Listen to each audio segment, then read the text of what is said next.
ఈ వాటర్‌తో మన హెయిర్ ప్రాబ్లమ్స్‌ని చాలా వరకు అయితే కంట్రోల్ చేసుకోవచ్చనమాట. ఇంట్లోనే ఈజీగా ఎలా రెడీ చేసుకోవాలో ఈ వాటర్‌ని చూపిస్తాను చూసేయండి. ముందుగా బౌల్‌లో 2 టేబుల్ స్పూన్ మెంతులైతే తీసుకుంటున్నాను. మనందరికీ తెలిసిందే కదా!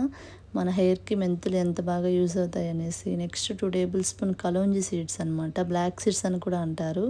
ఇవి కూడా 2 టేబుల్ స్పూన్ అయితే తీసుకున్నాను. నెక్స్ట్ ఒక 6 లవంగాలైతే తీసుకున్నాననమాట. లవంగాలు కూడా మన హెయిర్ బ్లాక్‌నెస్‌కి చాలా బాగా యూజ్ అవుతాయి. నెక్స్ట్ ఒక గుప్పెడు కరివేపాకు అయితే తీసుకున్నాననమాట. ఇవన్నీ ఒక బౌల్‌లో తీసుకొని ఒక గ్లాస్ వాటర్ వేసి వదిలేయాలనమాట. ఓవర్ నైట్ సోక్ చేసి వదిలేసామంటే మార్నింగ్‌కి ఇలా మంచిగా వాటర్ కలర్ అయితే చేంజ్ అయ్యి ఉంటుందనమాట. వాటర్‌ని సపరేట్ చేసుకున్నామంటే సరిపోతుంది. ఒక స్ప్రే బాటిల్‌లో వేసేసుకొని ఇవి స్ప్రే చేసే ముందు మన జుట్టుకి అస్సలు ఆయిల్ ఉండొద్దనమాట. మంచిగా స్కాల్ప్‌కి స్ప్రే చేసేసుకొని హాఫ్ అన్ అవర్ తర్వాత జుట్టు దువ్వుకున్నామంటే చాలా మంచి రిజల్ట్స్ అయితే ఉంటాయి.